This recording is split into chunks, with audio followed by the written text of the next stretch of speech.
যুক্তরাষ্ট্র ও ইসরায়েলের সামরিক লক্ষ্যবস্তুতে ইরানের নিখুঁত মিসাইল হামলার পেছনে কি চীনের বড় ধরনের কোনো ভূমিকা আছে? যুদ্ধের ময়দানে সফলতায় ইরান কি চীনের শক্তিশালী প্রযুক্তি ব্যবহার করছে? চলমান যুদ্ধের শুরু থেকেই মধ্যপ্রাচ্য জুড়ে থাকা ইহুদিবাদীদের সামরিক আস্তানাগুলোকে শুধুমাত্র ক্ষেপণাস্ত্র ও আত্মঘাতী ড্রোন দিয়ে হামলা চালিয়ে কাঁপিয়ে তুলছে ইরান। এরই মধ্যে ইরানের সামরিক বহরে থাকা শত শত ব্যালিস্টিক মিসাইল দিয়ে ইহুদিবাদীদের কড়া জবাব দিয়েছে তেহরান। তবে প্রশ্ন থেকেই যায়, ইরানের এই নির্ভুল হামলাগুলোর পেছনে কোনো গোপন রহস্য লুকিয়ে আছে কি?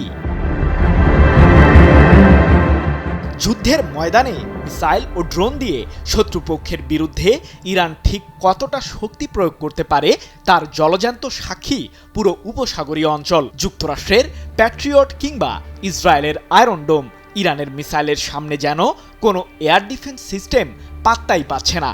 তাই তো মার্কিন দরবারের শীর্ষ গোয়েন্দা কর্মকর্তাদের মাঝে একটাই চিন্তা, ইরান কিভাবে এত সফলতার সাথে হামলাগুলো পরিচালনা করছে।